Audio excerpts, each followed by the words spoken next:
الحمد للہ وکفا وسلام علی عبادہ الذین اصطفی اما بعد اعوذ باللہ من الشیطان الرجیم بسم اللہ الرحمن الرحیم الا ان اولیاء اللہ لا خوف علیہم ولا هم یحزنون الذین آمنوا وکانوا یتقون لهم البشرى فی الحیاة الدنیا وفی الآخرہ لا تبدیل لکلمات اللہ ذلک هو الفوز العظیم سبحان ربک رب العزۃ عما یصفون وسلام علی المرسلین والحمد للہ رب العالمین۔ اللہ تعالیٰ سے قرب کے دو راستے ہیں، ایک ہے ولایت اور دوسرا ہے نبوت۔ ولایت کسبی ہے، کسبی سے مراد یہ کہ محنت سے حاصل کی جا سکتی ہے، اور نبوت وہبی ہے، اللہ نے جسے چاہا نبوت عطا فرمائی۔ ولایت کا دروازہ کھلا ہے، نبوت کا دروازہ اللہ نے نبی علیہ السلام پر بند فرما دیا۔ جیسے ایک آدمی چاہے کہ میں پہلوان بنوں، اچھی غذا کھائے، روزانہ ورزش کرے، تو چند دنوں میں وہ پہلوان بن جائے گا۔ یہی معاملہ ولایت کا ہے کہ جو بندہ چاہے کہ مجھے اللہ کا قرب ولایت کا مل جائے، وہ تقوی اختیار کرے، گناہوں سے بچے، اسے اللہ کا قرب مل جاتا ہے۔ عام طور پر لوگ سمجھتے ہیں کہ ولی وہ لوگ ہوتے ہیں جو الگ مخلوق ہوتے ہیں، ہوا میں اڑتے ہیں، پانی پہ چلتے ہیں۔ وہ خوارق کی عادت ہوتی ہے، ورنہ وہ ہمارے جیسے ہی ایک بندے ہوتے ہیں، مگر انہوں نے اپنے آپ کو اللہ کے حکموں کے سامنے جھکا دیا ہوتا ہے، اپنی زندگی سے معصیت کو نکال دیا ہوتا ہے، اللہ کے مقبول بندے بن جاتے ہیں۔ یہاں ایک سوال پیدا ہوتا ہے کہ جو اولیاء اللہ ہیں ان کی نشانیاں کیا ہیں؟ سب سے پہلی نشانی کہ ان کے چہروں کو دیکھو اللہ یاد آتا ہے۔ اذا رؤوا ذکر اللہ، نبی صاحب نے فرمایا کہ ان کے چہروں کو دیکھو اللہ یاد آتا ہے۔ یہ ان کی پہلی نشانی ہے۔ ان کے دل میں جو اللہ کی محبت ہوتی ہے وہ ان کے چہروں سے جھلکتی ہے۔ جو تہجد کی ان کی برکات ہوتی ہیں، اللہ ان کے چہرے پہ سجا جاتے ہیں، پر نور چہرہ، ایسا چہرہ اپنائیت محسوس ہوتی ہے، محبت محسوس ہوتی ہے۔ جس طرح لوہا مقناطیس کی طرف کھنچتا ہے، بندہ اس طرح اولیاء اللہ کو دیکھ کے ان کی طرف کھنچ رہا ہوتا ہے، دل کھنچ رہا ہوتا ہے، وہ دلوں کے مقناطیس ہوتے ہیں۔ دوسری نشانی کہ ان کو موت بہت پسند ہوتی ہے۔ اللہ فرماتے ہیں قل یا ایھا الذین ھادوا ان زعمتم انکم اولیاء للہ من دون الناس فتمنوا الموت ان کنتم صادقین۔ موت انہیں کیوں پسند ہوتی ہے؟ کہ ان کو پتہ ہوتا ہے کہ مرنے کے بعد ہمیں اللہ کا دیدار نصیب ہوگا، اللہ سے ملاقات ہوگی، تو ان کا دل چاہتا ہے کہ بس یہ دنیا کا امتحان ختم ہو، موت آئے اور مجھے میرے اللہ سے ملا دے۔ حدیث مبارکہ میں الموت جسر یوصل الحبیب الی الحبیب، موت ایک پل ہے، ایک دوست کو دوسرے دوست کے ساتھ ملا دیتی ہے۔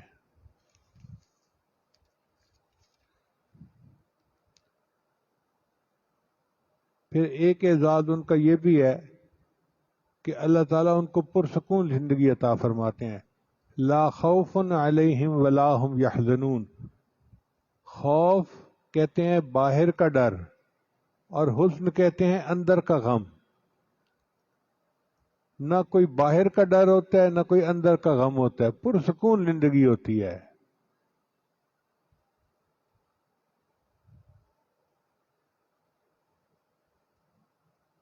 بعض علماء نے خوف اور حزن میں فرق یہ کیا کہ خوف کہتے ہیں الفکرۃ علی ما آت، کسی آنے والی پریشانی اس کے اوپر بندے کو خوف ہونا، اس کو خوف کہتے ہیں. اور حزن کہتے ہیں الحسرۃ علی ما فات، جو ہو گیا اس کے اوپر حسرت.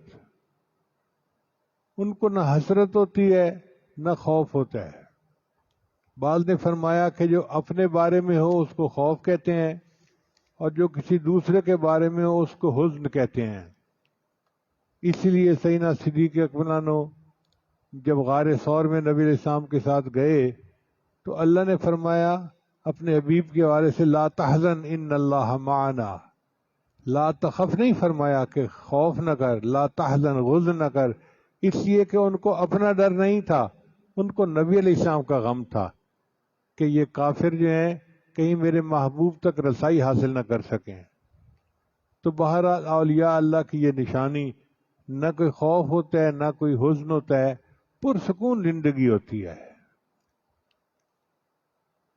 ایک بزرگ فرمایا کرتے تھے کہ اللہ نے اپنے اولیاء اللہ کے سینوں میں جو سکون رکھا ہوتا ہے، اگر اس کی زکوٰۃ نکالی جائے اور شہر کے پریشان لوگوں میں تقسیم کی جائے تو کوئی پریشان بچے ہی نہیں. ابراہیم ادم رحمۃ اللہ فرمایا کرتے تھے اگر ان بادشاہوں کو پتہ چل جائے کہ اولیاء اللہ کے دل میں کتنا سکون ہوتا ہے تو یہ فوجیں لے کے ہم پر چڑھائی شروع کر دیں کہ ہمیں بھی چاہیے.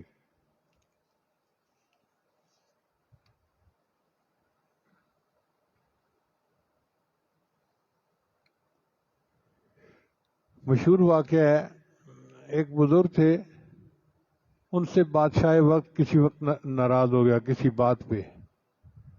اس نے فیصلہ کیا کہ میں ان کو 3 دن کے بعد بھوکے شیر کے آگے ڈلوا دوں گا. اس زمانے میں سزا دینے کی مختلف نوعیتیں ہوتی تھیں. کسی کو درے لگوائے جاتے تھے، کسی کو پھانسی چڑھایا جاتا تھا، اور کسی کو شیر کے آگے ڈالتا تھا اور شیر کو 2-3 دن بھوکا رکھا جاتا تھا. اب بتائیں جس بندے کو بتا دیا گیا ہو کہ آپ کو 3 دن کے بعد بھوکے شیر کے آگے ڈال دیا جائے گا، اس کا کیا غم سے حال ہوتا ہے. مگر وہ پرسکون اللہ کی یاد میں ہے. چنانچہ جب 3 دن کے بعد شیر کو چھوڑا گیا تو شیر ان کے قریب آیا اور اس نے آ کے ان کے پاؤں چاٹنے شروع کر دیے. تو وزیر نے بادشاہ وقت کو مشورہ دیا کہ یہ کامل بندہ ہے اور ہم اس کی بے ادبی کر رہے ہیں، ایسا نہ ہو کہ ہم پر اللہ کا عذاب آ جائے، معافی مانگ لو. تو بادشاہ نے ان سے معافی مانگی اور ان کو گھر بھیج دیا. اب بیوی صاحبہ تو رو دھو رہی تھی کہ میرے خاوند کو شیر کے آگے ڈال دیا، میں بیوہ ہو گئی. اچانک اس نے دیکھا کہ خاوند گھر میں داخل ہوئے تو وہ بڑی حیران ہوئی، پوچھنے لگی آپ کیسے آ گئے؟ ان کا مجھے شیر کے آگے ڈالا گیا تھا مگر شیر نے آ کے میرے پاؤں چاٹے اور بادشاہ نے مجھے واپس بھیج دیا. تو بیویاں بیویاں ہوتی ہیں. اس نے کہا اچھا مجھے سچی سچی بتائیں کہ جب شیر آپ کی طرف آ رہا تھا اس وقت آپ کے دل کی کیا کیفیت تھی، آپ کیا سوچ رہے تھے؟ کہنے لگے میں اس وقت یہ سوچ رہا تھا کہ اس کا لعاب پاک ہوتا ہے یا ناپاک ہوتا ہے. یعنی اپنی موت کا غم نہیں، یہ فقہی مسئلہ سوچ رہے ہیں کہ لعاب پاک ہوتا ہے یا ناپاک ہوتا ہے. ایسی اللہ تعالیٰ پرسکون زندگی عطا فرما دیتے ہیں. انہوں نے اپنی مرضی کو اللہ کی مرضی میں گم کر دیا ہوتا ہے، اس لیے پرسکون ہوتے ہیں. اب ہم سوچتے ہیں ایسے ہونا چاہیے تھا، ایسا نہیں ہوا. بھئی جیسے اللہ کی مرضی، جس نے کائنات کو بنایا ہے اسی نے کائنات کو چلانا ہے نا. ہم کون ہوتے ہیں اپنی مرضی کرنے والے؟ ذوالنون مصری رحمۃ اللہ فرماتے تھے تم اس شخص کے بارے میں کیا سوچتے ہو جس کی مرضی سے دنیا کا نظام چل رہا ہے؟ تو کسی نے کہا کہ حضرت یہ تو آپ نے بہت بڑی بات کر دی. فرمانے لگے کیوں؟ میں نے اپنی مرضی کو اللہ کی مرضی میں گم کر دیا. ہر کام اللہ کی مرضی سے ہو رہا ہے لہذا میری مرضی سے ہو رہا ہے. تو اولیاء اللہ کو اللہ کی مرضی پر اطمینان ہوتا ہے اور وہ پرسکون ہوتے ہیں. ہماری طرح نہیں ہوتے جو تقدیر کے ساتھ کشتیاں کرتے پھرتے ہیں، یہ ایسے ہو جائے، یہ ایسے ہو جائے، یہ ایسے ہو جائے. پھر ایک اعزاز اولیاء اللہ کو یہ بھی ملتا ہے، اللہ ان کی گناہوں سے حفاظت فرماتے ہیں. اللہ تعالیٰ فرماتے ہیں اللہ ولی الذین آمنوا یخرجہم من الظلمات الی النور. اللہ ایمان والوں کا دوست ہے، ان کو اندھیرے سے نکال کر روشنی کی طرف لاتا ہے. تو اللہ اپنے اولیاء کو گناہوں سے محفوظ فرماتے ہیں. جس طرح ماں اپنے بچے کو بچاتی ہے، بجلی کی تار کو ہاتھ نہ لگائے، پانی میں نہ چلا جائے، کوئی اور نقصان دہ چیز نہ کر لے، اسی طرح اللہ اپنے اولیاء کی حفاظت فرماتے ہیں کہ وہ گناہوں کے قریب نہ جائیں.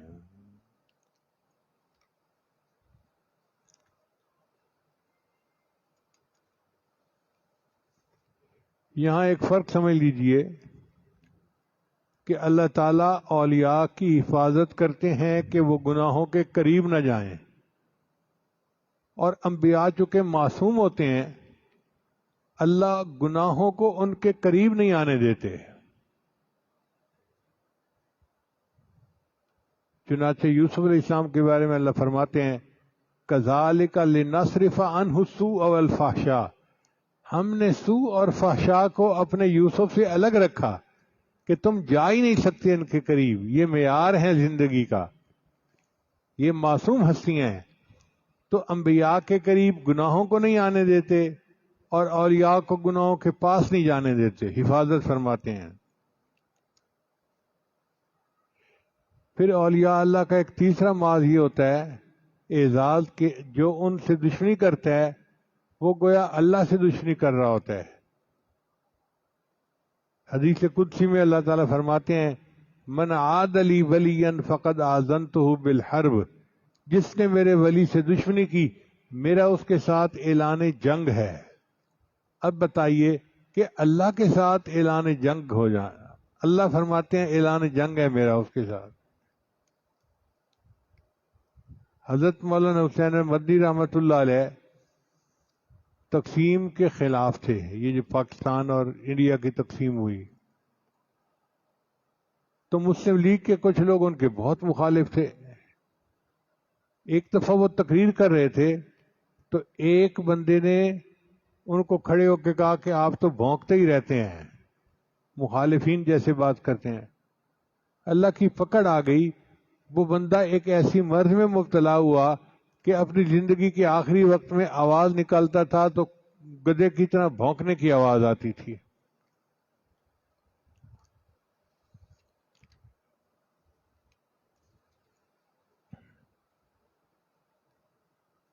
حضرت مولانا قاسم نانوتوی رحمۃ اللہ علیہ اولیاء میں سے تھے مگر کچھ بدعتی لوگ ان کے مخالف تھے. انہوں نے ایک دن سوچا کہ یہ بڑا ولی بنے پھرتا ہے، ہم ان کا مذاق اڑاتے ہیں. ایک بندے کو چارپائی پہ لٹایا اور جنازہ بنا کر لے کے آئے کہ ان سے جنازہ پڑھوائیں گے اور جنازہ پڑھنے کے بعد وہ اٹھ کر مردہ بیٹھ جائے گا اور ہم کہیں گے دیکھو جی یہ ہے تمہارا ولی. حضرت نانوتوی کو پتہ نہیں تھا، چنانچہ جب جنازہ لایا گیا تو انہوں نے جنازہ پڑھا دیا. اس کے بعد وہ قریب آئے کہ یہ مردہ اٹھ کے بیٹھ جائے مگر دیکھا تو وہ مرا پڑا تھا. حضرت نے فرمایا دیکھو بکرے پہ ایک دفعہ تکبیر پڑھی جاتی ہے وہ مر جاتا ہے، میں نے تو اس پر 4 تکبیریں پڑھی ہیں، اب یہ قیامت سے پہلے نہیں اٹھ سکتا.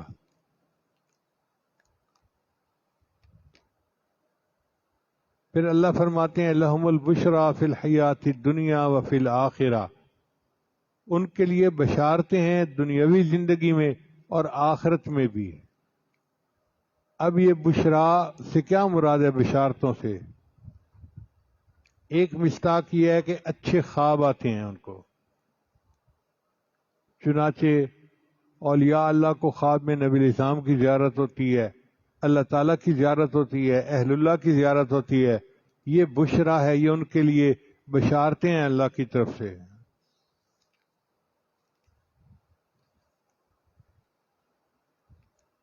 امام شافعی رحمۃ اللہ جب مصر تشریف لے گئے تو ان کو خواب میں نبی علیہ السلام کی زیارت نصیب ہوئی.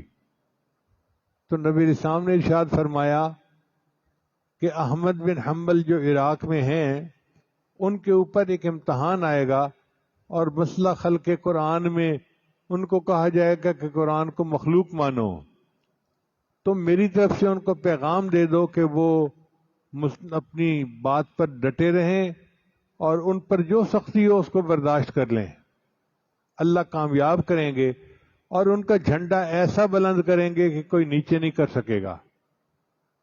تو امام شافعی رحمۃ اللہ علیہ نے ایک خط لکھا امام احمد بن حنبل کے نام، اور ایک ربیع بن سلیمان بندہ تھا، اس کو بھیجا کہ عراق جاؤ اور امام صاحب کو یہ خط پہنچا دو۔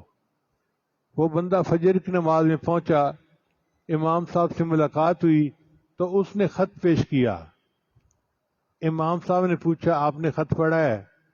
کہ نہیں، مجھے منع کیا گیا تھا کہ خط نہ پڑھنا۔ تو امام صاحب نے پھر اس کی مہر توڑی اور اس کو پڑھا۔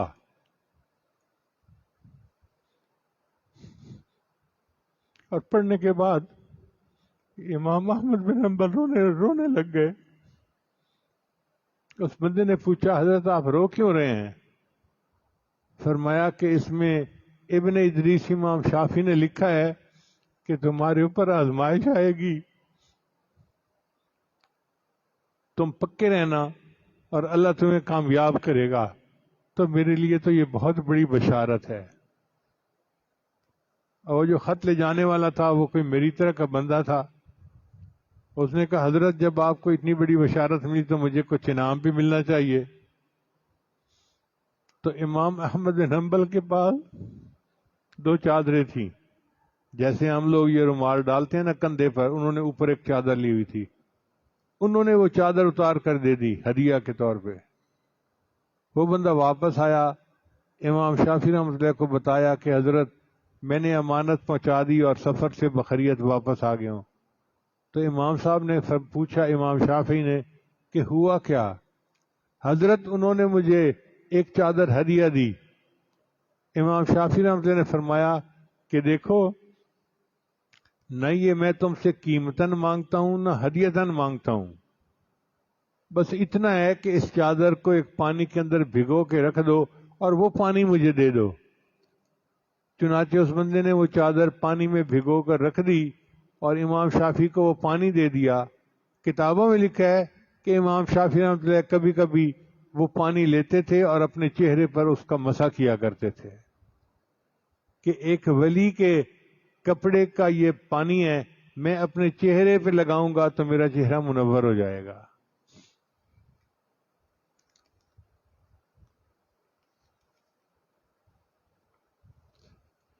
بشرا کا دوسرا معنی ہے محبوبیت اور قبولیت۔ تو اللہ تعالیٰ اپنے اولیاء اللہ کو دنیا میں محبوبیت دے دیتے ہیں، ہر بندہ محبت کرتا ہے۔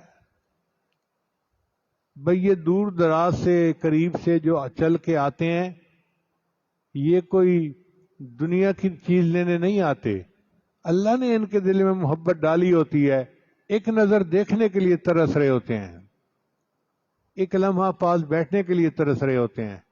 اللہ فرماتے ہیں ان الذین آمنوا وعملوا الصالحات سیجعل لهم الرحمن ودا، رحمان ان کے دلوں میں محبت پیدا کر دے گا۔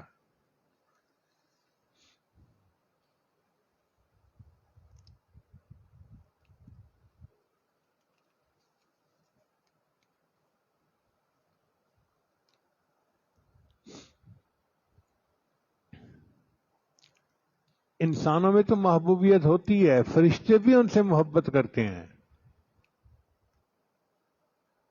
چنانچہ ہمارے سلسلہ کے بزرگ تھے حضرت مرزا مظہر جان جانا رحمۃ اللہ علیہ، بڑے صاحب حال بزرگ تھے۔ ان کے خلیفہ تھے، ان کا نام تھا قاضی ثناء اللہ پانی پتی رحمۃ اللہ علیہ۔ یہ قاضی ثناء اللہ پانی پتی جو تھے یہ محدث بھی تھے، مفسر بھی تھے، ان کی تفسیر ہے تفسیر مظہری، اور فقیہ بھی تھے، یعنی تینوں اللہ نے علوم ان کو دیے تھے۔ اور حضرت مرزا مظہر جان جانا ان سے اتنی محبت فرماتے تھے کہ کہا کرتے تھے کہ اگر قیامت کے دن اللہ نے مجھ سے پوچھا تم دنیا سے کیا لے کر آئے ہو؟ تو میں قاضی ثناء اللہ کو اللہ کے سامنے پیش کروں گا، اللہ میں اس کو لے کر آیا ہوں۔ تو مرزا مظہر جان رحمۃ اللہ بیٹھے ہوتے تھے اور تھوڑی دیر بعد کہتے تھے کہ قاضی صاحب آ رہے ہیں، اور تھوڑی دیر بعد قاضی صاحب آ جاتے تھے۔ لوگ بڑے حیران ہوتے تھے کہ حضرت کو کیسے پتہ چل جاتا ہے۔ ایک بندے نے سوال کر دیا، حضرت آپ کو کیسے پتہ چل جاتا ہے؟ تو فرمایا کہ دیکھو، ہماری محفل میں فرشتوں کی بھیڑ ہوتی ہے، جب وہ فرشتے ادب سے کھڑے ہو جاتے ہیں تو مجھے اندازہ ہو جاتا ہے کہ کوئی ایسا اللہ کا ولی آ رہا ہے کہ فرشتے بھی ان کا اکرام کرتے ہیں۔ تو اولیاء اللہ سے صرف انسانوں کو محبت نہیں ہوتی، فرشتوں کو بھی محبت ہوتی ہے، جمادات کو بھی محبت ہوتی ہے۔ چنانچہ نبی علیہ السلام احد پہاڑ پر تشریف لے گئے، آپ کے ساتھ سیدنا صدیق اکبر تھے، حضرت عمر تھے، حضرت عثمان تھے، حضرت علی تھے۔ تو احد پہاڑ جو تھا وہ خوشی سے ہلنے لگا، جیسے کوئی چیز جھومتی ہے نا، ایسے جھومنے لگا۔ تو نبی علیہ السلام نے فرمایا، احد رک جا، تیرے اوپر ایک نبی، ایک صدیق اور 2 شہید موجود ہیں۔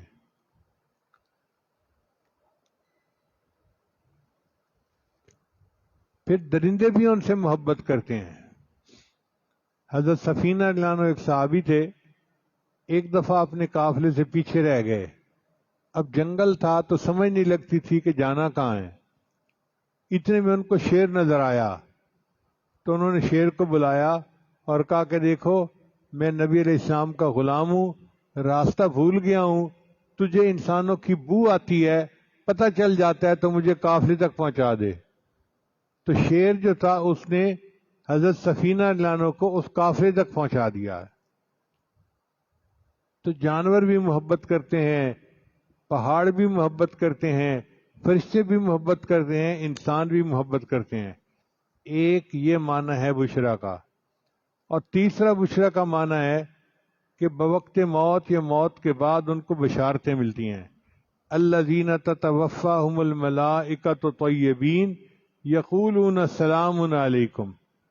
اللہ ان کو ایسی زندگی دیتے ہیں کہ ملک الموت جب آتے ہیں تو آ کر ان کو سلام کرتے ہیں۔ پھر یہ جب آخرت میں جائیں گے تو اللہ ان کو سلام کریں گے، سلام قولا من رب الرحیم۔ اور یہ لوگ جب جنت میں جائیں گے تو فرشتے سلام کریں گے، سلام علیکم طبتم فادخلوها خالدین۔ کیسی زندگی ہے، فرشتے بھی سلام کر رہے ہیں، اللہ بھی سلام کر رہے ہیں، اور جنت میں بھی ان کو سلام کیا جا رہا ہے۔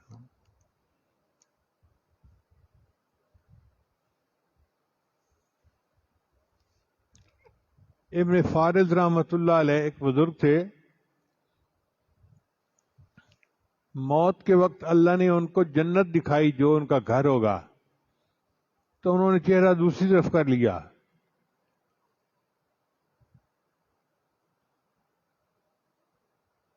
اور ایک شعر کہا، ان کان منزلتی فی الحب عندکم، اے اللہ اگر تیری محبت میں میری منزل یہ ہے، ما قد رأیت فقط ضیعت ایامی، میں نے تو زندگی ضائع کر لی، میں نے اس جنت کی خاطر تیری عبادت نہیں کی تھی، میں نے تو تیری محبت سے تیری عبادت کی تھی۔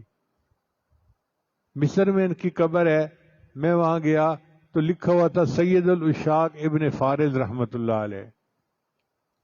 تو اللہ تعالیٰ ان کو ایسے بشارتیں دیتے ہیں۔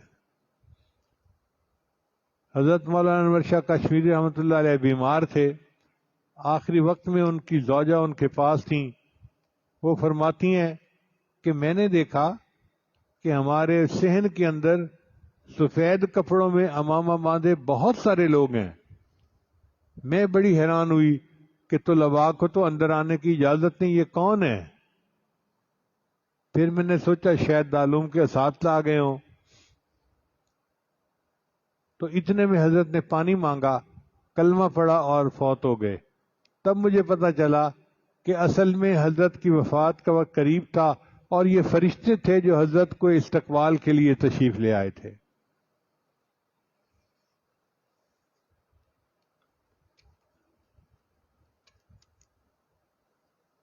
پھر ایک نعمت یہ کہ ان کو اللہ کی رضا ملتی ہے.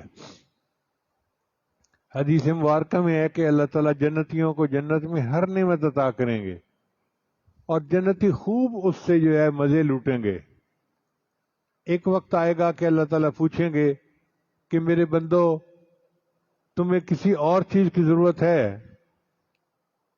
وہ کہیں گے یا اللہ ہر چیز تو موجود ہے، ٹول خدے، کچھ اور ضرورت نہیں ہے. تو اللہ تعالیٰ فرمائیں گے اچھا اپنے علماء سے پوچھو. جنت میں بھی ہمیں علماء کی ضرورت پڑے گی. چنانچہ لوگ اپنے اپنے علماء سے پوچھیں گے کہ اللہ تعالیٰ یہ فرماتے ہیں تو ہم کیا کہیں؟ علماء کہیں گے ہاں ہر چیز مل گئی، ایک چیز کی کمی باقی ہے کہ اللہ نے اپنے راضی ہونے کا بھی اعلان نہیں فرمایا. تو پھر سب جنتی اللہ کے سامنے فریاد کریں گے اور اللہ پھر ان کو کہیں گے کہ میرے بندو میں تم سے راضی ہوں، اس کے بعد آج کے بعد تم سے کبھی ناراض نہیں ہوں گا. یہ کیسے خوش نصیب لوگ ہیں جن کو اللہ کی رضا نصیب ہو جائے گی.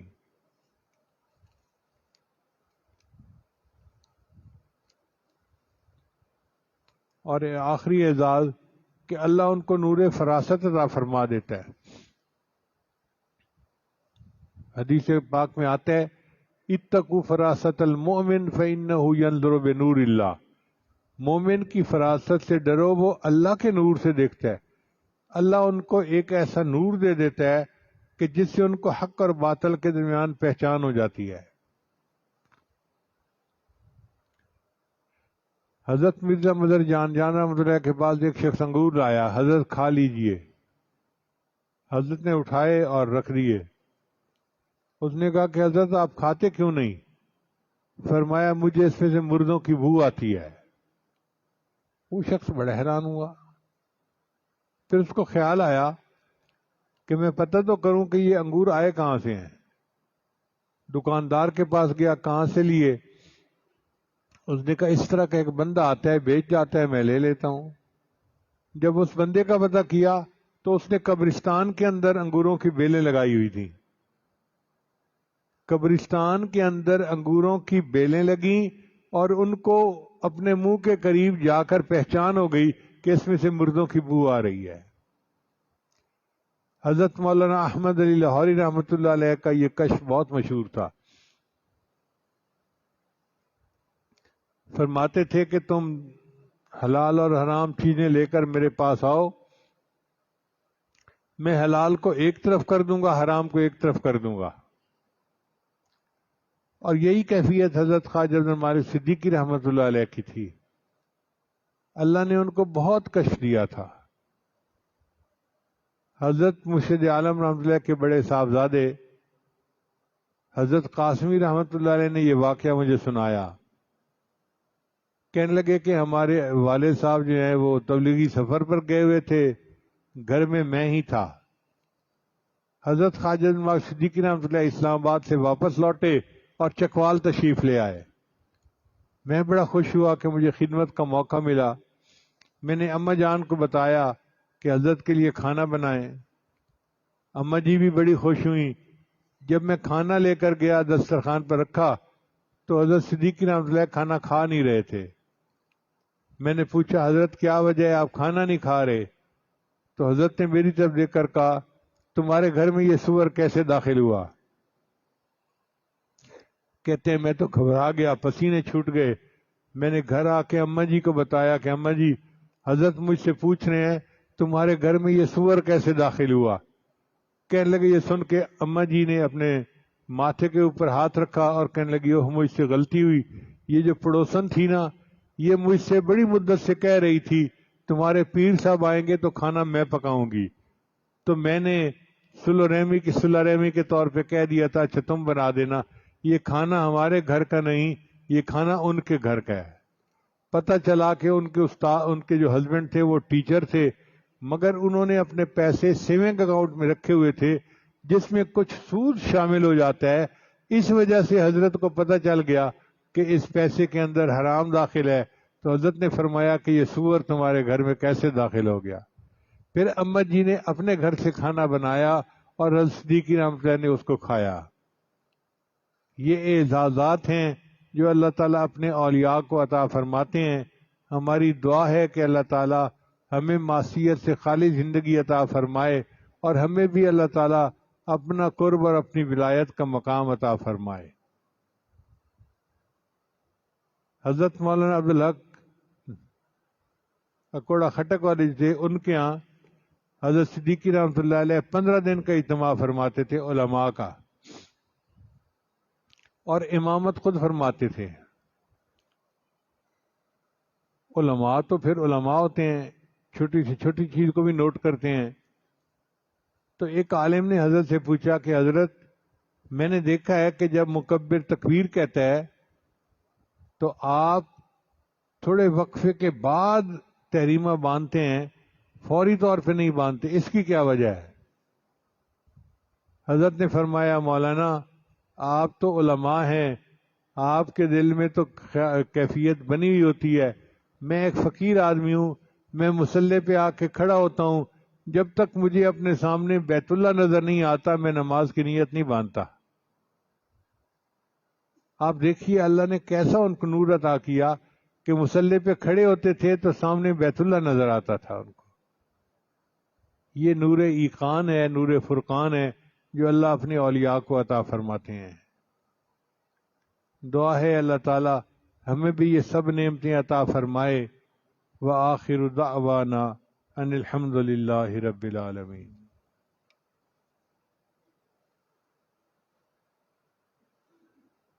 جی بہت سارے احباب بیت کے لیے آئے ہیں اور تجدید بیت کے لیے بھی آئے ہیں، تو یہ عاجز چند کلمات پڑھائے گا، سچے دل کے ساتھ پیچھے پیچھے پڑھتے جائیے۔ پڑھیے بسم اللہ الرحمن الرحیم۔ لا الہ الا اللہ محمد الرسول اللہ۔ آمنت باللہ وملائکتہ وکتبہ ورسلہ والیوم الآخر والقدر خیرہ وشرہ من اللہ تعالی والبعث بعد الموت۔ آمنت باللہ کما ہوا باسمائہ وصفاتہ وقبلت جمیع احکامہ اقرارا باللسان وتصدیق بالقلب۔ اشہد ان لا الہ الا اللہ واشہد ان محمدا عبدہ ورسولہ۔ استغفر اللہ ربی من کل ذنب واتوب الیہ برحمتک یا ارحم الراحمین۔ ان کلمات کو پڑھنے سے ہم بیت ہو چکے ہیں۔ چند معمولات ہیں جن کو باقاعدگی سے کریں گے تو اللہ تعالیٰ دل کو منور کریں گے۔ ان میں پہلا عمل ہے 100 مرتبہ استغفار صبح شام پڑھنا۔ دوسرا عمل ہے 100 مرتبہ درود شریف صبح شام پڑھنا۔ تیسرا عمل ہے قرآن مجید کی تلاوت روزانہ کرنا۔ اور چوتھا ہے چلتے پھرتے ہر وقت دل میں اللہ کو یاد کرنا، ہتھکار ول دل یار ول۔ اور پانچویں ہے مراقبہ کرنا۔ مراقبہ تمام معمولات کا لب لبابہ نچوڑ ہے، طریقہ بہت آسان ہے۔ جب نماز پڑھ کے فارغ ہوں صبح شام تو تھوڑی دیر کے لیے آنکھیں بند کر کے اللہ سے لو لگا کے بیٹھ جائیں کہ اللہ کی رحمت آ رہی ہے، دل میں سما رہی ہے، دل کی ظلمت اور سیاہی دور ہو رہی ہے، اور میرا دل اللہ اللہ اللہ بول رہا ہے، میں سن رہا ہوں۔ پڑھنا نہیں ہے زبان سے، دل پڑھ رہا ہے، میں سن رہا ہوں۔ جب بندہ یہ گمان لے کے بیٹھتا ہے تو حدیث مبارکہ میں ہے کہ میں اپنے بندے کے ساتھ وہ معاملہ کرتا ہوں جو وہ میرے ساتھ گمان کرتا ہے. انا عند ظن عبدی بی. تو اللہ اس کے گمان کو پورا کر دیتے ہیں اور تھوڑے عرصے میں اس کو اپنے دل سے اللہ اللہ کی ایک آواز محسوس ہوتی ہے. وہ جن کا عشق صادق ہے وہ کب فریاد کرتے ہیں، لبوں پہ مہر خاموشی دلوں میں یاد کرتے ہیں. ہم بھی اپنے اللہ کو اپنے دلوں میں یاد کریں.